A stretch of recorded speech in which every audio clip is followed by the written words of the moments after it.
Hello ladies and gentlemen, welcome to another thing where I talk about things. Today we will address a couple things, comments regarding last week's personal time, and also comments regarding the latest Mentally Advanced series that we put up.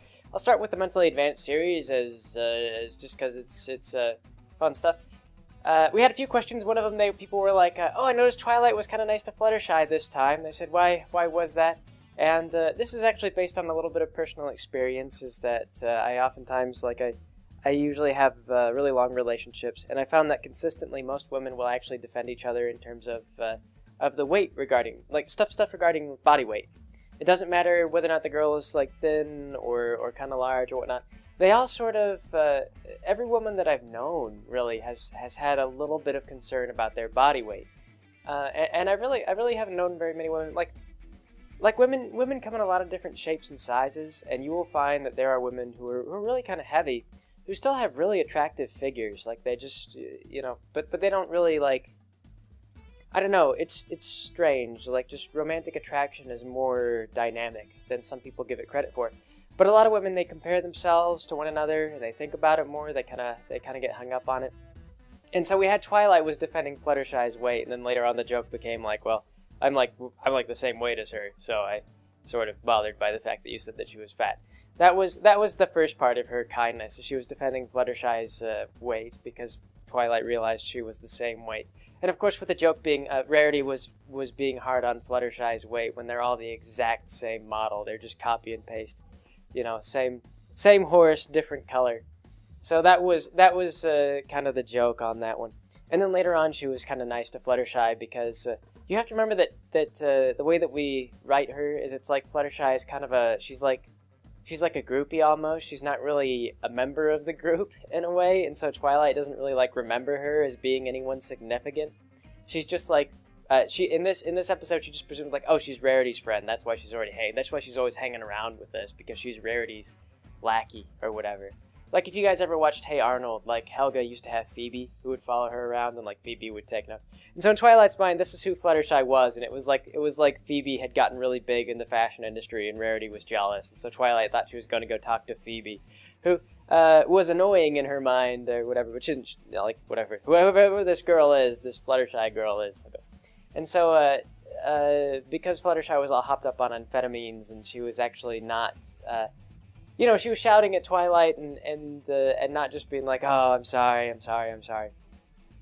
When life just took a real dump on her, that Twilight was oh, well, I could drop you off at a hotel.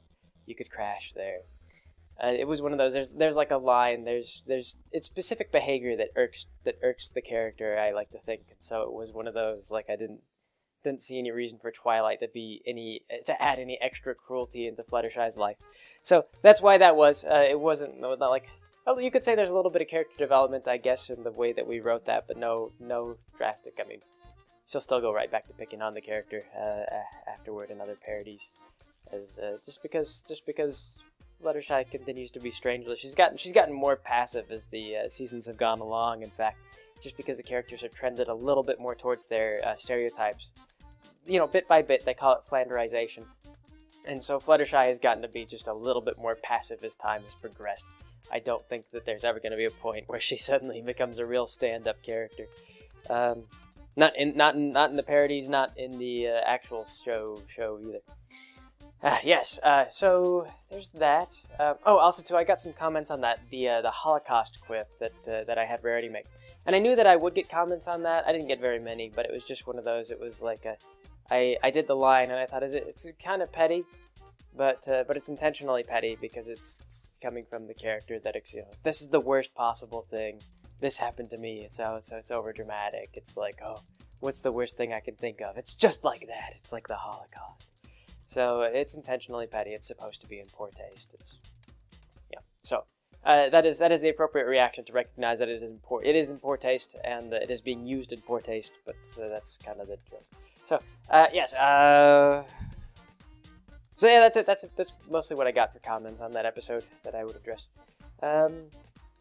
Yes, last personal time video, I actually got, I've got some commiseration from other people who work retail, or even people who work in pharmacies. I got a few people who they sent me emails describing their own experiences working at other pharmacies. it seems like it's kind of the same everywhere, but a few people told me that CVS is one of the, in their opinion, CVS is worse. Like, it depends on what store you go to. Like, there was a time when I was actually working full-time for CVS. There might have been a variety of times, actually, but I can think of one time when I was actually working full-time, but they couldn't set me up with full-time hours at my home pharmacy. So what I was doing is I was picking up shifts all over the district. I mean, like, I would get phone calls from people, and they would like me because I was coming from a really busy store. Like, I come from one of the busier stores in the district.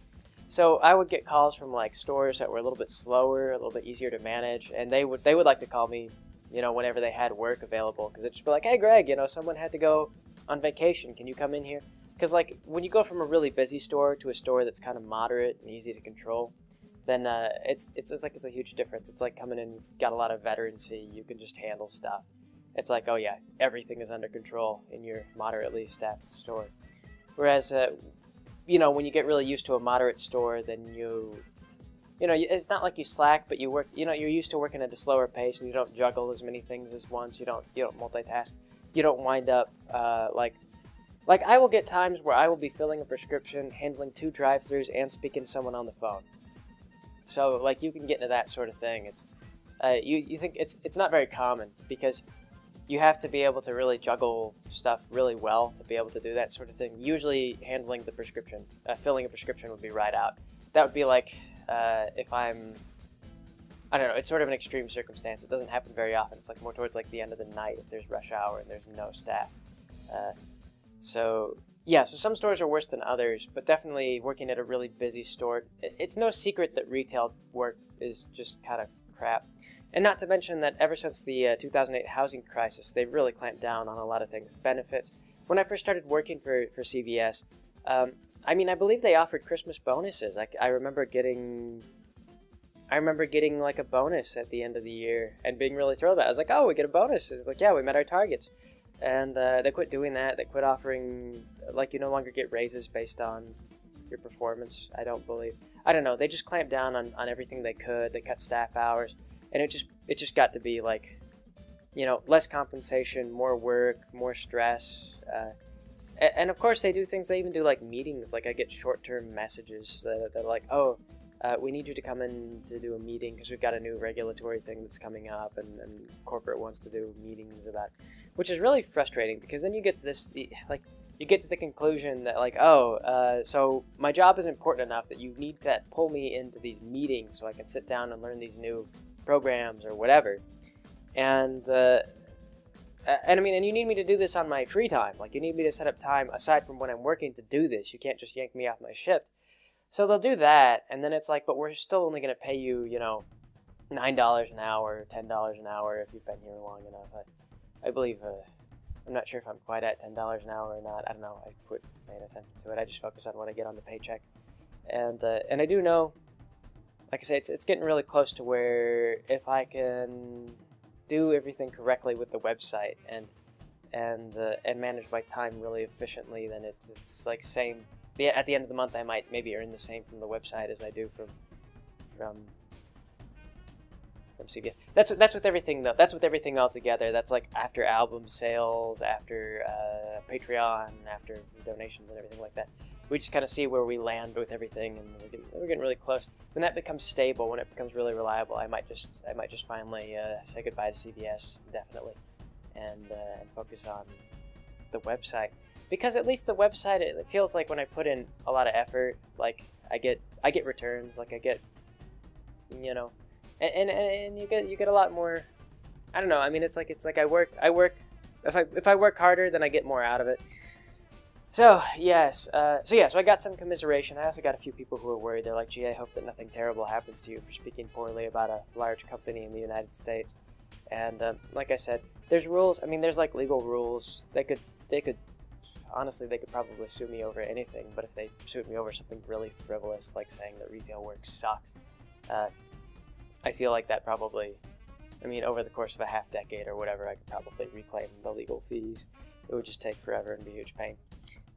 But it's no secret that retail work sucks, and I don't believe that I discussed any corporate strategies or anything like that. So, I mean, It's all in the public. Even those receipts that I talked about, I mean, like, that's public. They will hand you the receipt. They can't get you to sign something. Maybe they could be like, oh, it's slander. It's not really a contract. But whatever the case is, it's some kind of agreement that you're signing for. And I still recommend that you should definitely read agreements before you sign them. I mean, I don't know. I just, that's my take on it.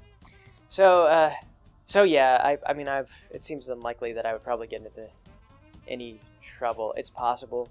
You never want to tangle with a big company like that in the U.S. But I don't know. I didn't express any sentiments that I think are rare or not known at this point. But anyway, though. So aside from that, though, today I wanted to talk about a slightly lighter subject. This is sort of something I've thought about this for a while. But Beezen the furniture wizard. See, a while ago, I took kind of an interest in the Season 1 villains for My Little Pony. Because, you know, everyone's familiar with the Smooze, thanks to Friendship is Witchcraft, and some people even want the Smooze to come back because he gets made fun of. I think that some people even really want to see the Smooze just so Friendship is Witchcraft can do a parody episode of it, and it'll probably go exactly as you imagine. So if you like that sort of thing, that's what you'll get. But personally, I don't feel like the Smooze was not really like a very interesting character as far as like a social sort of thing goes. It was just a big blob. It was like a sentient flood. It was like if the dams broke, if like the levees broke in the pony area, and then it killed a whole bunch of ponies. That would be about the equivalent of the Smooze, except for no ponies would die. It was just a big black pudding flood. So, and it could sing. And that was probably the real appeal behind it, was that the Smooze could sing. So, honestly, if they brought it back for this generation of My Little Pony, I don't know what anyone would be expecting of it, except for another song, and then it coats Equestria for a while, and hopefully, like I said, the levy thing is like, yeah, that's a tragedy that's happened kind of recently. So I hope that people don't mind that we did a whole episode about a sentient flood wiping out, everyone's homes. But yes, they did have other villains though. They did the villain of the week formula, where like villains would show up, and so that's where actually T-Rex was a Generation 1 villain. Same with that other guy, what's his name? The brother of T-Rex, who they brought up. He's like a winged monkey, basically. I can't remember his name. But anyway, though, it turns out that he was actually a king who'd been transformed by evil magic, and then he transformed into a good guy. So when they were talking about him being like, oh, he betrayed his evil brother, apparently that guy's he's a king. He's a human king, in fact. But the character that I really liked the most, as I was reading, I was like, da-da-da-da-da, da-da-da-da-da, and then you had one that just made no sense, like T-Rex, evil centaur man, that makes sense. But then you had Beezen the wizard, and I read his synopsis about what it is that Beezen does, and he just cracked me up. He was like how like Gargamel is one of those really harmless villains in the Smurfs, and his whole life just kind of revolves around the Smurfs. He lives alone in his tower with Azrael. He never has visitors. He doesn't talk to people. He's got no friends. Doesn't see women or anything like that. And even if he did, you imagine that Gargamel probably gets rejected like right away. Like there's no way that Gargamel ever comes home with a lady because he's so. I mean, what would he have in common with most women? He'd be like, so. What do you think about Smurfs? And then the women would be like, what's a Smurf? And he'd be like, oh, they're little blue people. In theory, they're little blue people. They really are real. I've seen them. I could show you if you wanted to come out in the forest alone with me. No? Okay. Catch you later. So, poor Gargamel. Beezen was the same way. As I just read about him, he was like a sorcerer, just like Gargamel, who really had no powers, as far as I could tell. Except that he could bring furniture to life. And what was really funny about the episode synopsis is that Beezen brings the furniture to life. I believe he starts with like a baby carriage or something like that in the home of a pony. And it causes all the furniture to rebel, and it throws the pony out of her home. And then Beezen goes to like live in her home. He just takes over her home, and then he enslaves all the furniture. And this goes over great until the sentient furniture gets tired of being kicked around, and then they rebel against Beezen and throw him out of the house. And so that's it. That's like Beezen's whole evil plan, is make furniture alive, then get kicked out of the house by living in furniture. And so I actually was I found this character concept so hilarious. Like, I just kind of tried to get like, what would be the mentality of a man like Beezen? Like, imagine growing up your whole life, like, most kids want to be astronauts or policemen, but Beezen the Furniture Wizard wants to be a furniture wizard. He wants to bring furniture to life. Not to, like, talk to it, or, like, learn its secrets, or, like, he doesn't want to bring the throne of the king to life and find out what the king's been talking about. No, he wants to take over a baby carriage, bring it to life, and then use it as a slave, because furniture that's sentient is somehow better than furniture that is not sentient. Like, I just imagine him going to college for wizard school, like his mom and dad being like, we're really proud of you, Beezen. Your sister, we tried to get your sister to go to wizard school, but she just wouldn't go. She wanted to be a Air Force clown. And so, we were just so disappointed when your sister became an Air Force clown, but Beezen, you're becoming a wizard. So, what kind of wizardry are you learning, son? Tell us about it. Like fire wizardry, water wizardry? Are you going to be an elemental, lord of elements? And Beezen goes, well, Mom and Dad, I've really gotten into the furniture program of this whole thing.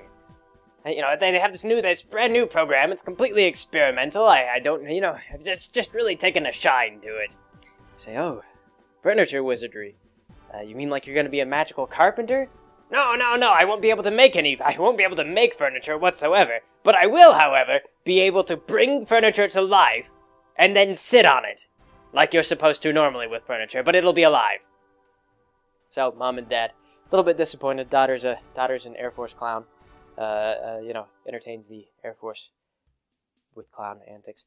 And Beezen, furniture wizard. I can bring furniture to life. I can't create furniture, but I can definitely bring it to life. So, yes.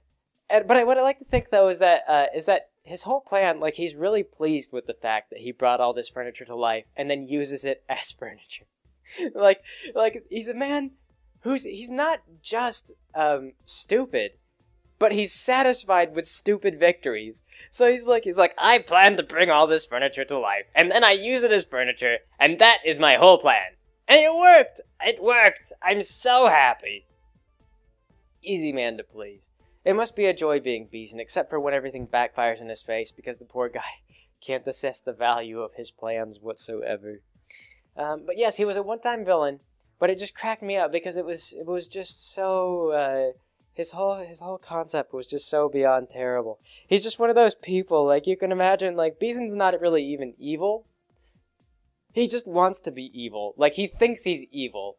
And he did something that was evil once, and then he's so thrilled. He's like, he's practically like the Toilinator from The Kids Next Door, that idiot who shows up to the villain meetings to tell everyone, like, I'm here, I'm in control of toilets. I can't really control them, but I can make them speak. Everyone's like, go home, Toilinator. Go home, Beezen. I want to be in the Lord. I want to be the Legion of Doom. Legion of Doom is the Beezen. But yes, I found him so amusing that actually I discussed with Kenza. Kenza really likes to do cosplay. And I talked to her, I said, if you're ever in the States, and we want to go to a pony con, and if we have enough money, if we can afford all this, and right now she and I cannot afford all this sort of thing, but if she ever came to the States and we had enough money to cosplay, I want to dress as Beezen the Furniture Wizard. And I want to run around the con, role-playing as Beezen the Furniture Wizard. And just trying to do evil, but not very well. I thought it might work better if it was like a con I was actually invited to. It might be a good idea, I'd be like, so Greg, we want you to come up and talk to us. Instead, I go up there as Beezen the Furniture Wizard, and then act all indignant about the fact that I didn't show up.